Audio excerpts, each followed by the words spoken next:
अस्सलाम वालेकुम नाज़रीन, एक बार फिर एडवोकेट वहीद इकबाल एक नए टॉपिक के साथ आपके सामने हाजिर है। जनाब, आज का हमारा मौजू 26वीं आइनी तरमीम में इस्लामी दफ़ात हैं कि 26वीं आइनी तरमीम में जो इस्लामी दफ़ात हैं उनमें क्या तब्दीली की गई है और क्या वो तब्दीली एक मौसर तब्दीली है। तो जनाब, यही टॉपिक है हमारा।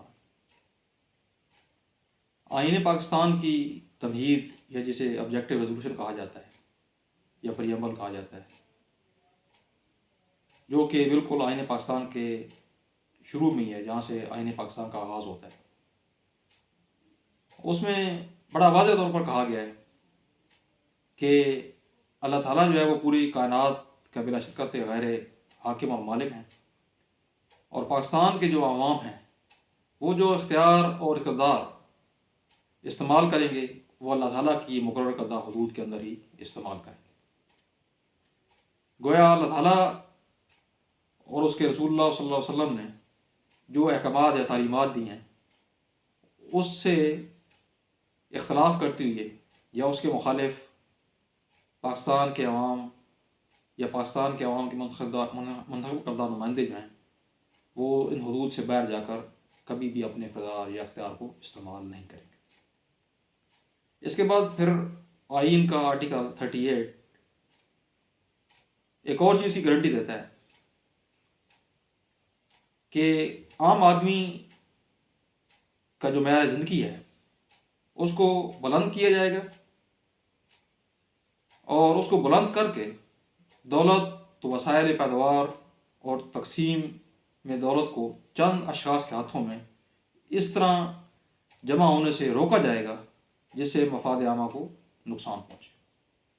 गोया इसका मतलब ये है कि दौलत को चंद हाथों में मुर्तकिज़ होने से रोका जाएगा जिससे मफाद आमा या आम नुकसान पब्लिक को जो है वो नुकसान पहुँचे। यानी ये एक और गारंटी है, और भी कई गारंटियाँ इसमें मौजूद है, लेकिन हमारा मौजू चूँकि आज ये है तो इस पर हम डिस्कस करेंगे। और उसके बाद 1973 में जब कॉन्स्टिट्यूशन बनाया गया था तो उस वक़्त इसमें एक शिक शामिल की गई थी 38F, जिसमें कहा गया था कि रिबा को जितनी जल्दी मुमकिन हुआ उसको ख़त्म किया जाए।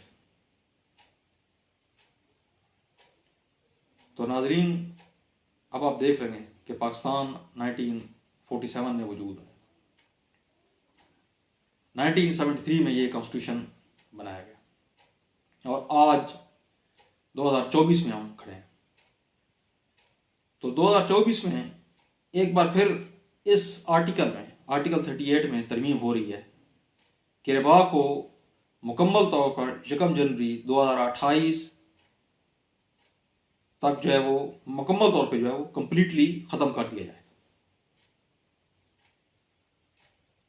इस प्रोविज़न में और जो पहले प्रोविज़न है उसमें क्या फ़र्क है, यही आपको समझाना मकसूद है।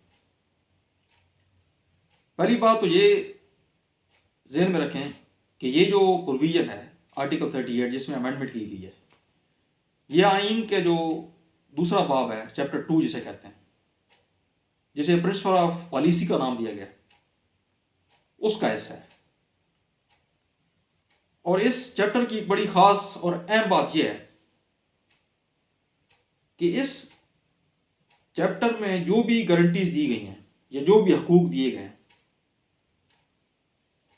उनको वसाइल से मशरूत किया गया। यानी स्टेट के पास जब ये वसाइल होंगे तो तब स्टेट जो है वो इसको ये हकूक़ देगी, या ये जो गारंटीज इसके अंदर दी गई हैं उनको स्टेट जो है वो पाकिस्तान के अवाम को जो है फराहम करेगी, या उसके मुताबिक पाकिस्तान के अवाम को इन गारंटीज के मुताबिक उसके हकूक़ जो है वो फराहम करेगी। तो गोया अभी जो आर्टिकल 38F में तरमीम हुई है, यानी 2028 तक पाकिस्तान से रिबा या सूद ख़त्म कर दिया जाएगा।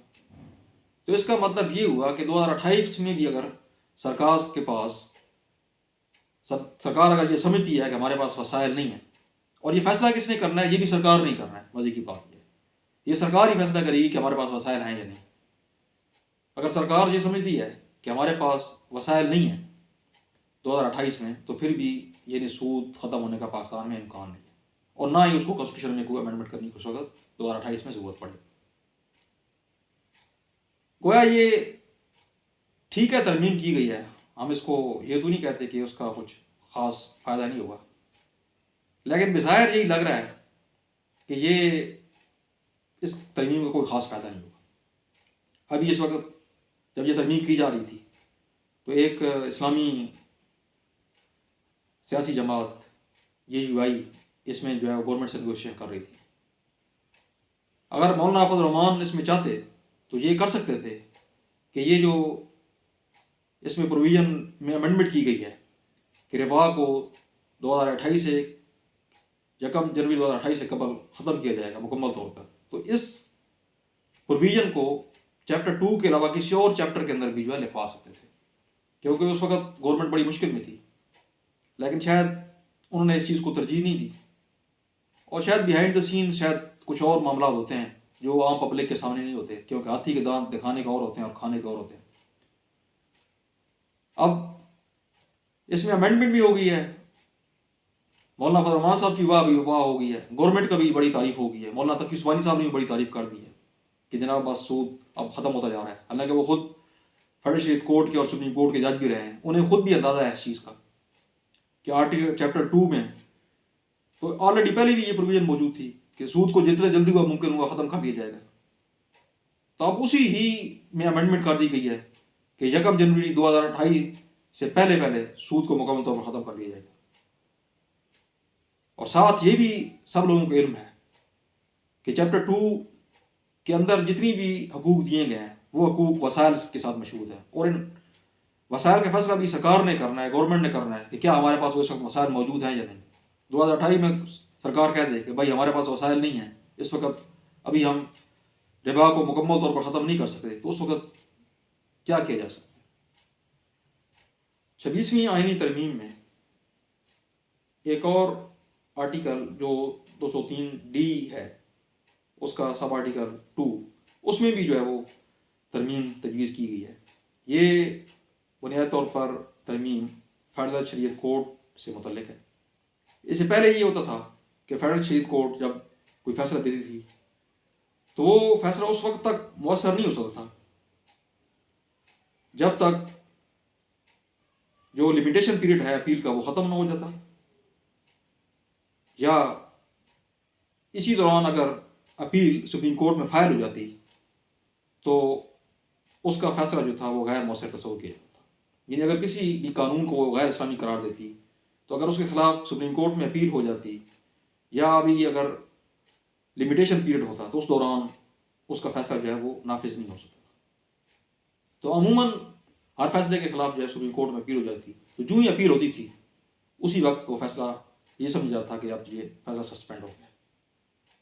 तो इस वक्त जो 26वीं आईनी तरमीम के ज़रिए 203D में जो तरमीम की गई है उसके मुताबिक ये है कि provided further that appeal against decision given after the commencement of the constitution 26th Amendment Act 2024 shall be disposed of within 12 months, whereafter the decision shall take effect unless suspended by the Supreme Court।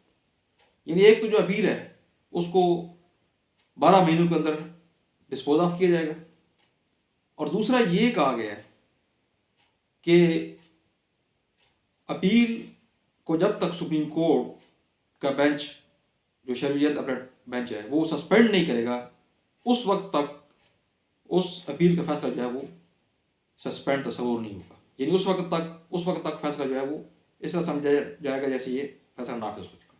यानी पहले ये होता था कि appeal file होने के साथ खुद ब खुद फैसला जो था वो सस्पेंड हो जाता। अब ये होगा कि अब फैसला अब यूँ अपील फाइल होगी तो सुप्रीम कोर्ट बाकायदा एक आर्डर के जरिए इस फैसले को जो है वो सस्पेंड कराएगा। तो ये वही प्रैक्टिस है जो आम बाकी केसेस में भी है। आम केसेस में यही होता है कि जब अपील फाइल की जाती है तो उसके साथ उसको साथ सस्पेंशन के लिए एक एप्लीकेशन भी दी जाती है, तो उसमें अगर जो अपीलेट कोर्ट होती है वो अगर चाहे तो फैसले को सस्पेंड कर देती है। बस इतनी सी तब्दीली है, और अमूमन जो है वो अपील जब फाइल की जाती है तो ज़्यादातर केसेस में यही होता है कि फैसले जो है वो जो अपीलेट कोर्ट है वो सस्पेंड कर देती है। ये एक नॉर्मल प्रैक्टिस है। तो इसमें भी बेज़ाहिर कोई ख़ास वजह नहीं लग रही, यानी जिससे कोई ख़ास ज़्यादा फ़ायदा हो। इसके अलावा इसमें एक और तरमीम जो की गई है वो आइन का आर्टिकल 229 ऑफ द कॉन्स्टिट्यूशन है। ये इस्लामी नज़रियाती कौंसल के जो अख्तियारात हैं उनके हवाले से जो है वो तरमीम है। इसमें ये कहा गया है कि आर्टिकल 229 में पहले ये होता था कि अगर इस्लामी नज़रियाती कौंसल को रेफरेंस भेजना हो, गवर्नर या सदर भेज सकते थे। इसके अलावा जो ऐवान था, कौमी असम्बली, सूबाई असम्बली या सूबाई सेनेट वगैरह, तो उनको भी ये इख्तियार था कि वो कोई भी मामला इस्लामी नज़रियाती कौंसल को रेफ़र कर सकते थे।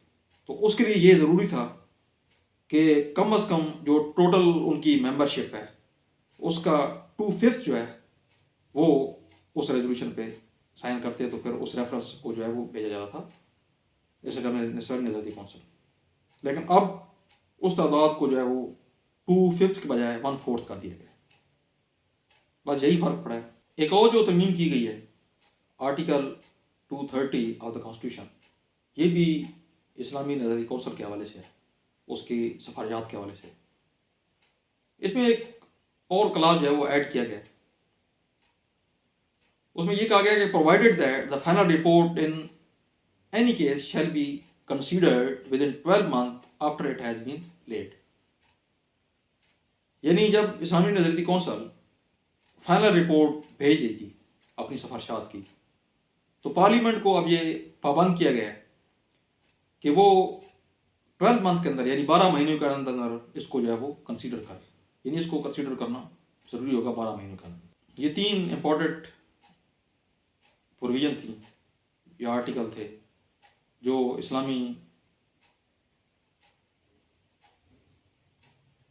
ये 3 अहम इस्लामी दफ़ात थी जिनके अंदर 26वीं आईनी तरमीम के ज़रिए जो है वो तरमीम की गई है।